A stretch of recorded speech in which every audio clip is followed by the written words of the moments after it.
Oi gente, sejam bem-vindos ao meu canal. Meu nome é Luísa e hoje nós vamos conversar sobre tudo que eu li em 2025. E eu já adianto aqui duas observações. Eu estou terminando Krampus, de um autor chamado Brown. Hoje é dia 27 de dezembro e eu acredito que eu vou terminar até o fim do ano, mas essa aqui é uma leitura em andamento. E para quem acompanha o canal sabe que eu passei algum tempo lendo Crimes Vitorianos Macabros e eu li metade, como vocês podem ver aqui, eu li metade e continuarei a outra metade em 2026. Então não tenho muita pressa em terminar de ler esse livro porque cada página praticamente é um caso criminal, então tá tudo bem. Não é uma história corrida, e mesmo se for uma história corrida e eu acabar deixando para o outro ano o que já aconteceu, também tá tudo bem. E vamos conversar sobre as leituras concluídas. Bom, o primeiro livro que eu li em 2025, e ainda está na ordem essa pilha, vai ter um momento que não vai estar tão na ordem assim, mas tá tudo bem também. O importante é que esses livros foram lidos e apreciados. Então, a minha primeira leitura de 2025 foi A Metamorfose, do Franz Kafka, e eu gostei muito dessa leitura. Foi o meu primeiro contato com uma das obras-primas desse autor e, na verdade, com a obra do autor no geral. E eu fiquei morrendo de dó do Gregor, mas dá para entender toda a crítica com relação à sociedade, com relação ao trabalho e com relação à forma como aquela família lidava com os problemas. Então, eu gostei bastante. Eu reli Harry Potter e a Pedra Filosofal. Eu acho que foi a terceira vez que eu li esse livro e foi uma delícia, foi bom para descansar e aproveitar, né, a leitura. Eu li Dois Sonhos, do Dostoiévski. Um é O Sonho do Titio e o outro é Sonhos de Petersburgo em Verso e Prosa. Tem resenha do Sonho do Titio aqui no canal. E Os Sonhos de Petersburgo em Verso e Prosa, eu aproveitei o texto até certo ponto. E em outro ponto eu acabei deixando provavelmente passar várias questões sociais, políticas e até mesmo de conhecimentos literários, porque é um texto que o Dostoiévski vai usar muito do que estava ali, do cotidiano dele ali, e eu não tenho todas as referências, mas o que eu pude aproveitar eu achei muito bom, muito interessante, e até a observação crítica que ele faz à sociedade dele, principalmente com relação às aparências e com relação a quem é lido e quem não é lido, ainda tem muito sentido hoje. Depois eu li Ópera dos Mortos, do Altran Dourado, também tem resenha aqui no canal. Gostei bastante desse livro, é um livro muito interessante, tem poucas personagens, ele é rápido de ler e ele é riquíssimo. Li os contos de fadas russos, esses daqui foram coletados, né, pela Adriana Moura e pelo Paulo Resutti. E eu gostei bastante dessa seleção, essa edição aqui é bem bonita. E na verdade eu tinha pegado emprestada de um amigo meu do trabalho, mas aí quando eu terminei de ler eu resolvi comprar minha própria edição. São contos de fadas que você percebe que sim, tem os elementos tradicionais dos contos de fadas, mas são contos de fadas muito diferentes dos que a gente escuta, né, dos irmãos Grimm e tudo mais. Então eu recomendo para quem gosta desse tipo de história. E são histórias de formação, né? Então, na verdade, eu recomendo para todo mundo.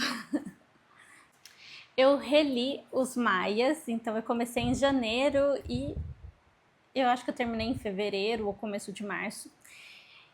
A primeira vez que eu li tinha sido em 2013, na faculdade, e aí agora em 2025 eu reli e gostei. Assim, tem aquelas partes arrastadas, né? Tem umas partes que, assim, às vezes elas realmente poderiam ser cortadas, mas no fim das contas vale a pena. E tem resenhas sobre esse livro aqui no canal, inclusive sobre a questão da parte arrastada. Eu acredito que tem um propósito, então vai lá conferir a resenha que eu explico. E aí depois eu fui para uma leitura conforto e li A Casa Torta, da Agatha Christie. Gostei bastante dessa leitura. Eu fiquei com medo de uma das personagens que eu tava gostando fosse a culpada do crime, mas eu estava enganada, que bom. Gostei bastante desse livro aqui. Eu falo com mais detalhes em algum vídeo, se não me engano, é o da Maratona 24 Horas, a única que eu tentei aqui no canal até então. Então eu convido vocês a assistirem. Só, né, um disclaimer aqui, neste vídeo eu estou mais preocupada em falar sobre as minhas impressões como leitora, se eu gostei, se eu não gostei, do que exatamente sobre o que é o livro e tudo mais. Então, questões de análise, questões de falar sobre o tema, falar sobre a sinopse, não vão ser tratadas aqui. Quando tiver resenha desses livros, eu vou mencionar as resenhas aqui. Quando não tiver resenhas, não vou mencionar, mas aí você pode dar um Google e encontrar a sinopse desses livros, tá bom? Então vamos lá.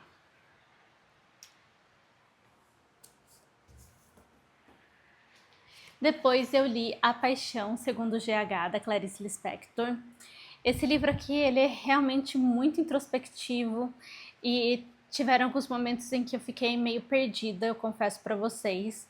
Mas eu achei muito interessante, eu achei que a Clarice aqui, de alguma forma, ela toca o coração das mulheres, porque vão ter temas aqui que dizem respeito principalmente às mulheres, então foi uma leitura muito boa e pretendo com certeza reler. Eu tenho certeza absoluta de que eu não peguei tudo aqui nessa primeira leitura e eu acho que eu não vou pegar tudo numa segunda leitura. Eu acho que esse aqui é aquele tipo de livro que você tem que ler, reler e reler várias vezes para poder pegar tudo, sabe?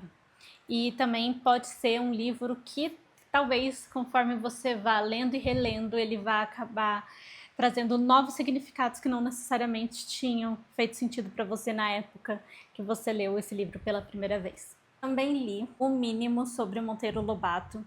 Eu não sei onde eu enfiei esse livro, porque ele é bem pequenininho, não vou lembrar onde está. Mas achei legal o livro, ele é realmente uma mini biografia do Monteiro Lobato, que é um autor muito importante para a nossa literatura. Gostei também.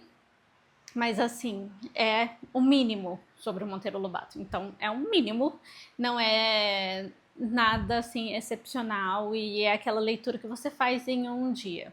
Depois eu também li a continuação, um dos livros que continuam, né, a série do Clube de Romance dos Homens, que é o livro do Russo, finalmente.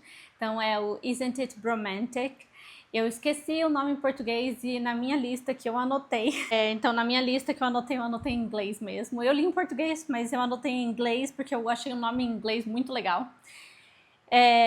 Mas é isso. Gostei bastante desse livro. Não é o meu preferido da série, mas geralmente é isso que acontece quando existe uma série de livros e aí eu tô esperando o livro de uma personagem específica. E quando chega o livro dessa personagem específica, geralmente ele não é meu preferido. Foi o que aconteceu, por exemplo, com a série dos Bridgerton. E, nossa, toda vez que o Colin aparecia nos 3 primeiros livros, né? Eu ficava assim, meu Deus, ele é muito legal, tal. Não vejo a hora do livro dele, assim. O livro dele, assim, não gostei, né? Não gostei daquele livro. Mas no caso do livro do Russo, não foi uma decepção nem nada, eu gostei do livro.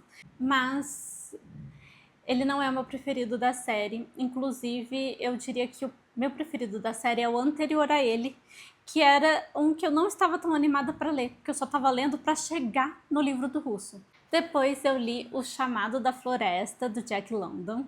Eu gostei muito desse livro aqui. Ele é muito bom mesmo. Aqui a gente vai acompanhar o Buck, que é um cachorro, ele é roubado da sua própria casa e ele vai ter que trabalhar no Alasca. E a gente acompanha toda essa jornada do Buck se tornando forte, aprendendo a lidar com a sua nova realidade, a se tornar líder nessa nova realidade. Então, vai de um cão domesticado a um cão selvagem, e isso é muito interessante. É um livro forte, é realmente muito bom. Depois eu finalmente li um livro que eu queria muito ler, que é O Talentoso Ripley. Gostei muito, fiquei bem, bem nervosa, assim. É aquele tipo de livro que você acaba torcendo, já que é ficção, você pode torcer pro mal vencer. É esse o caso. Porque você fica curiosa para saber como que o Tom Ripley vai se livrar das coisas terríveis em que ele se meteu. Então, eu gostei muito. Depois eu reli Harry Potter e a Câmara Secreta também. Era a terceira vez que eu li esse livro aqui. Gostei muito. Esse é um dos meus livros preferidos da saga do Harry Potter. Então, eu me diverti bastante. E aí, foram só esses dois primeiros que eu li esse ano, em 2025. Eu espero muito que em 2026 eu releia os próximos. Talvez, não digo a saga inteira, não vou prometer nada. Mas, com certeza, o terceiro eu espero pegar em breve. Gente, e aí o que que acontece? Na minha lista aqui, eu esqueci, às vezes eu sou muito esquecida. E aí eu esqueci de anotar no mês correto na minha lista, mas eu li As Relações Perigosas e eu li As Relações Perigosas em fevereiro, janeiro, fevereiro. E aí eu li As Relações Perigosas em francês e em português, cotejando e às vezes lendo uma parte em francês, às vezes lendo uma parte em português. Essa edição que eu tenho aqui, ela é tradução do Carlos Drummond de Andrade. É uma tradução maravilhosa, ela é muito boa mesmo. É assim, ele captou toda a essência do livro, toda a essência das personagens. Esse livro aqui também é sensacional. O Laclos, ele consegue entrar no íntimo da mulher e é incrível. Todas as mulheres e a maioria das personagens que escrevem as cartas são femininas. Elas têm as suas próprias personalidades e elas são muito reais. E na questão das personagens masculinas aqui também são diferentes entre si, são muito reais. Você vê o tom da escrita de cada um, é incrível. E tem resenha aqui no canal também sobre esse livro aqui. Aí eu li outro livro muito bom, que é O Retorno do Soldado. Ele é pequenininho, eu não sei como ele está de vendas, mas ele é da Pedra Azul e eu recebi no clube de leitores da Pedra Azul. Então eu não sei se é um livro fácil de achar atualmente ou não. Mas é um livro da Rebecca West e assim, ele vai falar sobre esse soldado, né, na verdade um capitão, que foi lutar lá na Primeira Guerra Mundial e ele volta sem a memória da vida dele anterior à guerra, ele só se lembra da vida dele até os 21 anos de idade, mas ele já tá com 35. Então, assim, 14 anos da vida dele, na memória dele, foram perdidas. E aí a gente tem a esposa e a prima dele, tentando lidar com isso. E a gente tem também esse amor da juventude dele que vai ter que retornar à vida dele para poder resolver a situação. Então, é interessantíssimo, vai lidar com um tema que era novidade na época, né? A síndrome do transtorno pós-traumático. E é muito bom esse livro aqui.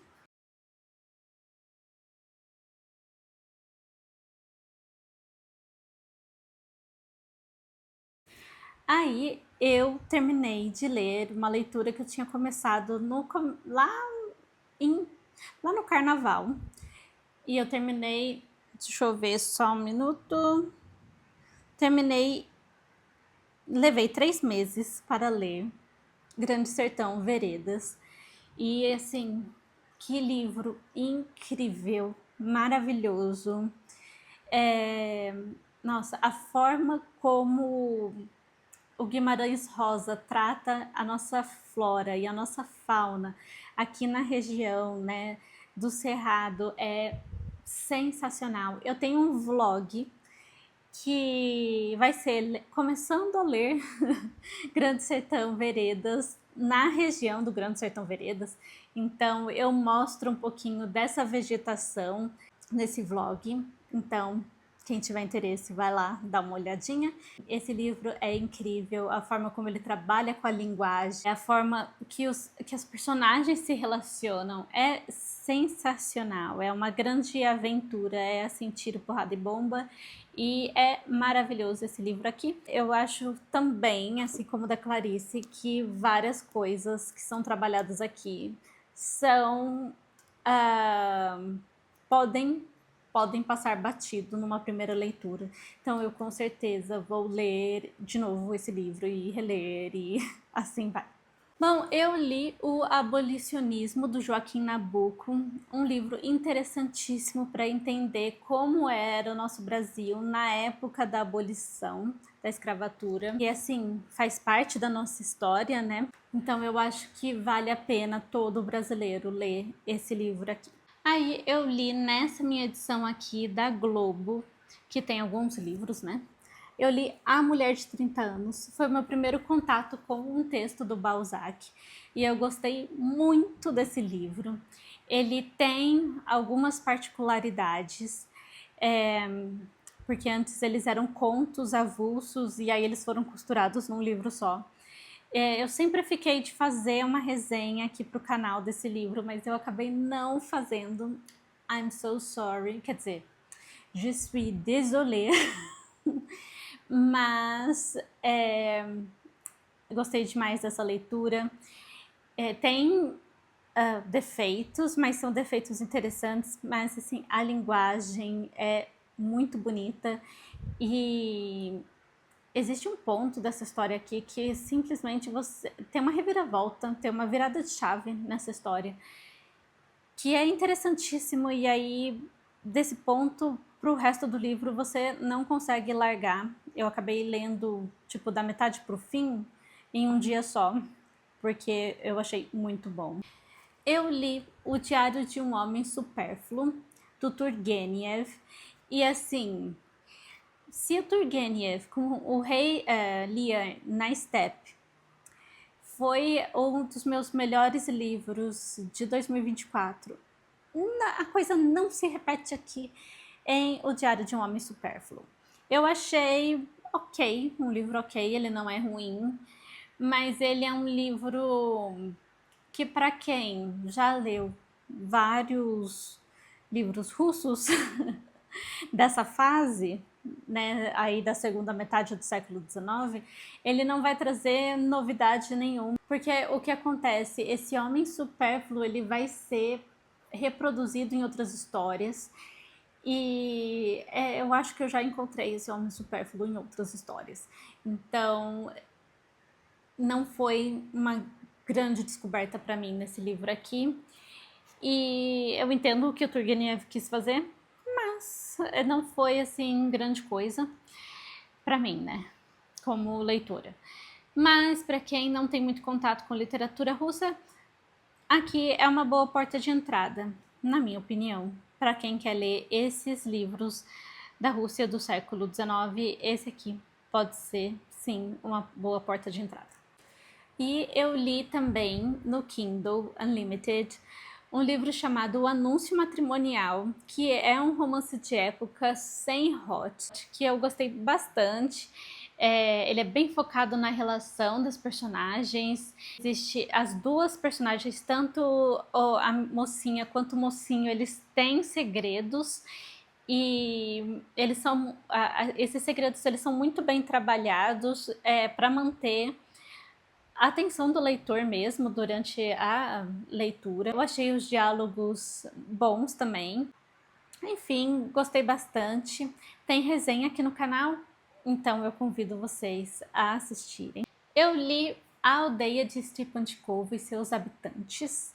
Esse livro aqui eu fiquei ensaiando durante boa parte do ano pegar para ler e acabava não pegando, mas no fim eu finalmente peguei e foi muito legal, eu gostei bastante. Eu acho que tem um pessoal que lê esse livro e não gosta tanto, mas eu achei bem divertido. Aqui a gente vai ter...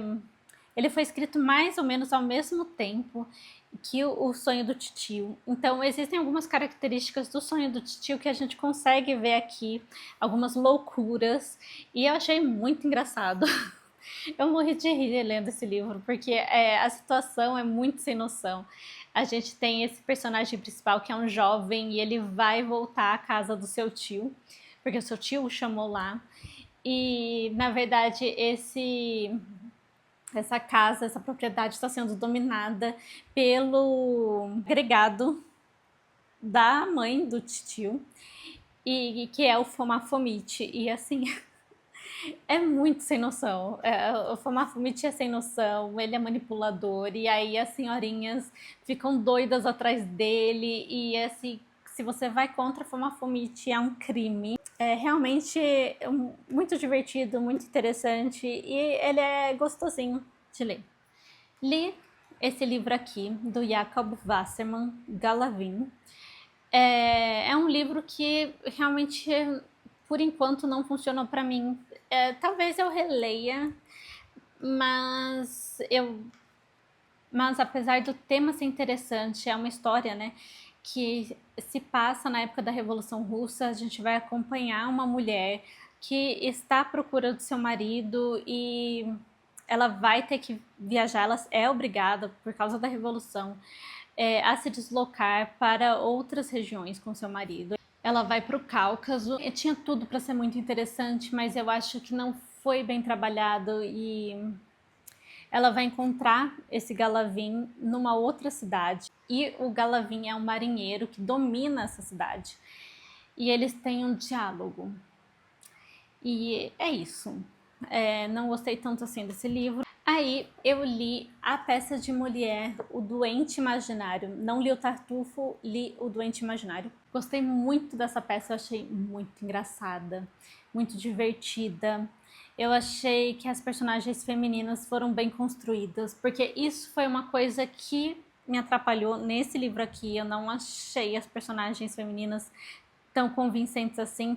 Na verdade, eu não achei a personagem principal convincente. As outras estavam até ok, mas eram todas desequilibradas, com exceção da principal. Mas a principal não era convincente, enfim. É uma peça muito divertida. Vai falar sobre um senhor hipocondríaco que quer que a sua filha se case com um médico. E é uma comédia e faz várias críticas com relação à época em que uma mulher vivia.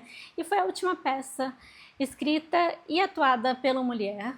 Eu li também Perfume, também no Kindle Unlimited. Esse livro ele é bem famoso. Eu já tinha assistido ao filme quando eu era adolescente, ou no último ano da escola, ou no primeiro ano da faculdade. Eu assisti ao filme. Eu gostei do livro, assim como eu também gostei do filme naquela época. Eu achei o começo muito interessante, mas depois eu fiquei meio cansada ao longo da leitura.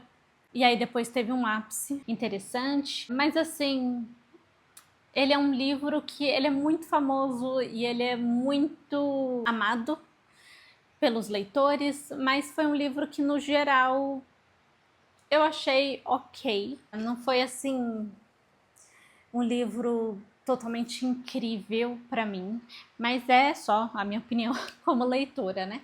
Depois eu li esse livro aqui de não ficção, que é A Medicina dos Horrores, que é a história do Joseph Lister. E o Joseph Lister, ele foi um médico no começo do século XIX e ele revolucionou a medicina e a cirurgia, porque ele simplesmente começou a indicar alguns processos de higiene para serem feitos.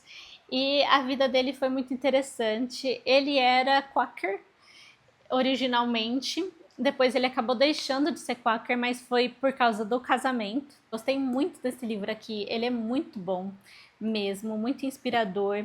É interessantíssimo ver como realmente o povo vivia naquela época. No meu caso, eu gosto muito de ler livros antigos, eu gosto muito de ler livros também que se passam antigamente, mesmo se tenham sido escritos agora, mas assim, ver como o pessoal vivia, né, numa não ficção é uma experiência completamente diferente e é muito interessante. Eu li finalmente, porque eu tinha esse livro há muito tempo na estante, A Moça do Brinco de Pérola, e eu amei esse livro aqui. Para quem gosta de romance histórico, eu acho que se encaixa melhor em romance histórico do que romance de época, né? Esse livro é uma boa pedida. Vai falar sobre essa moça que trabalhava na casa do pintor Vermeer e é muito legal. É realmente a história por trás do quadro. Mas assim, lembrando que tem pesquisa, mas tem partes ficcionais. É muito bom. A forma como a autora consegue segurar o leitor aqui nessa história. A gente fica muito curiosa para saber todos os desdobramentos. É narrado em primeira pessoa, então a gente tem a perspectiva dela. É bem legal. Aí eu li A Steppe, de Anton Chekhov. E gostei muito desse livro aqui. A gente vai acompanhar um menininho que ele tá viajando com o seu tio e com um padre da igreja ortodoxa russa pela steppe, e que é essa vegetação, né, lá na Rússia. E aqui a gente vai ver esse lado da Rússia pelos olhos desse garoto. O Chekhov trabalha com a fauna, com a flora dessa região aqui. Aparentemente, de acordo com o que o meu marido falou, né, me contou, ele que é russo, existem estudos sobre esse livro aqui, principalmente com relação à fauna, porque parece que alguns pássaros que viviam ali na época do Chekhov não vivem mais ali. Eles mudaram de lugar, então tem toda essa questão das mudanças climáticas ao longo dos anos, né? Então é interessantíssimo ter esse registro na literatura sobre essa vida dos animais e das plantas, né? E além disso, o Chekhov vai mostrar pra gente como que os russos interagiam entre si, seus preconceitos, questões culturais, questões religiosas. É um livro bem rico nesse sentido. Depois eu voltei para o Dostoiévski e eu li o Cadernos do Subsolo. E esse livro aqui é uma outra pegada. Eu já tinha falado para vocês que eu estava lendo Dostoiévski em ordem cronológica. E, na verdade, na minha lista de livros para 2025, que era o que eu gostaria de ler em 2025, né? Não era uma meta. Esse livro aqui não estava na lista e eu acabei pulando, na verdade, alguns livros para chegar nesse aqui. Mas eu gostei muito. Aqui eu tive contato com um outro lado do autor que eu não tinha tido exatamente até então, que é um trabalho ainda mais introspectivo. Eu sei que esse livro, Notas do Subsolo, Cadernos do Subsolo, ele é um livro que ele é meio que um ponto de virada na carreira do autor. Ele vai começar a trazer aspectos mais introspectivos em suas personagens principais. Então, eu gostei bastante desse livro aqui. Eu achei muito profundo psicologicamente. Eu acho que um outro do autor que eu tinha lido que vai trabalhar questões mais internas da personagem talvez tenha sido o Duplo, que foi o segundo livro dele, né? Mas esse aqui ele vai trabalhar ainda mais. É muito bom. Aí eu li Olhos d'Água, da Conceição Evaristo. Aqui é uma coletânea de contos e se você quiser saber sobre cada conto, eu tenho um vídeo enorme aqui no canal sobre esses contos aqui. Para quem for estudar para o vestibular e tudo mais, eu recomendo assistir a esse vídeo depois que tiver lido o livro. E é assim, um soco no estômago. É um livro muito bom. Claro que tem altos e baixos, né? Quando se trata de livros de contos. Então, tem alguns contos que eu não gostei tanto e tem outros contos que eu simplesmente amei.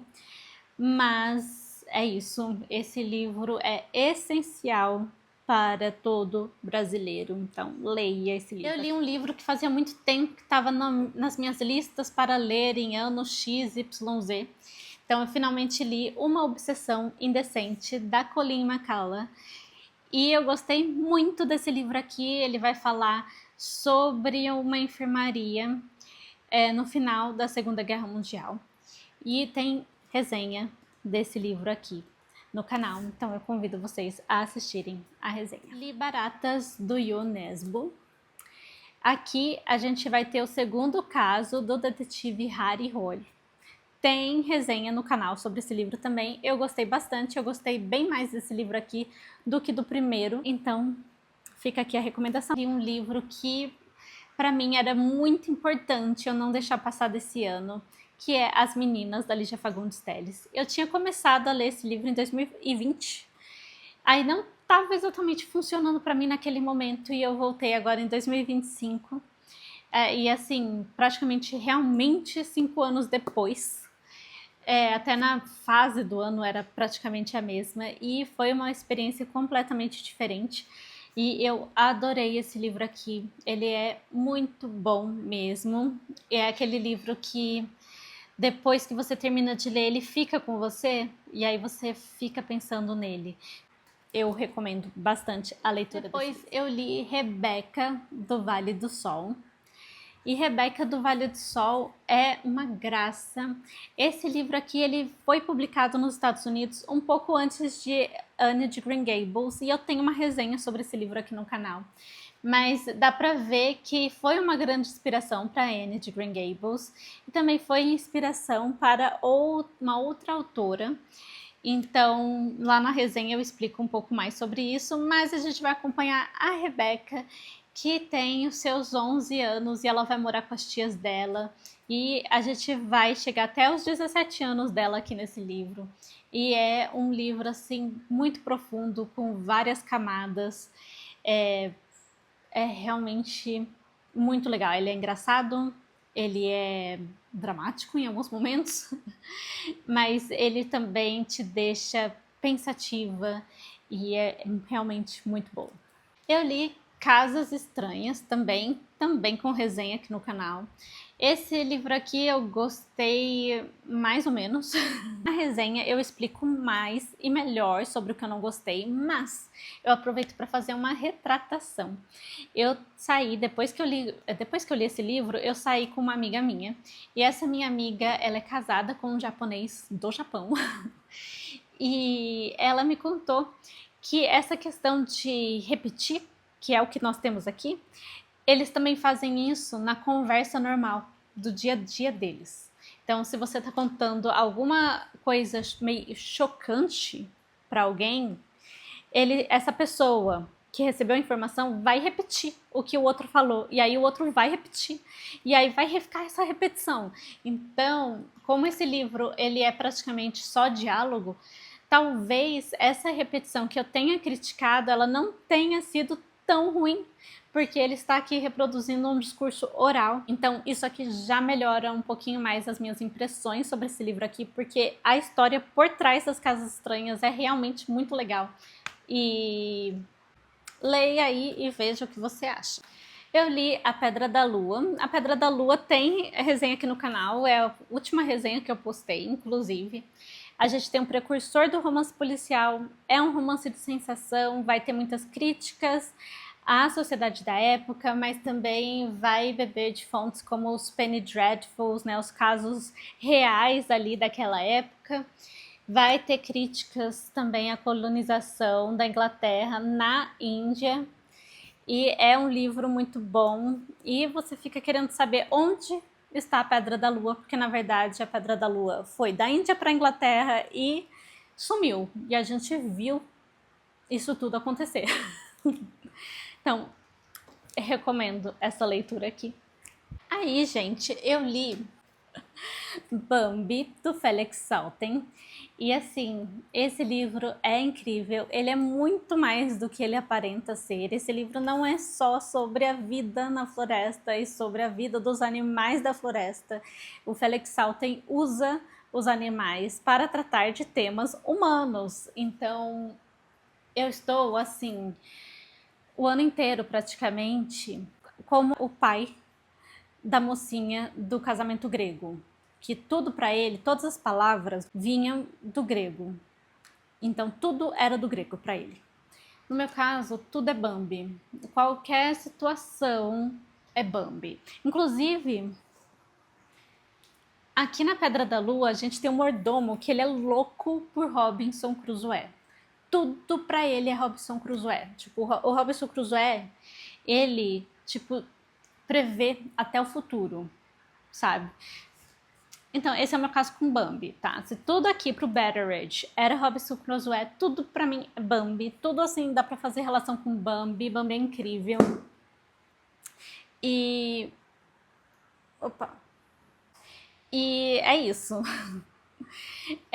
Eu gostei muito. A gente vai acompanhar o Bambi desde do seu nascimento até a sua maturidade. Quando eu digo maturidade, é assim, realmente maturidade. É quando ele já não está tão jovem assim e já até mudou seus hábitos, né?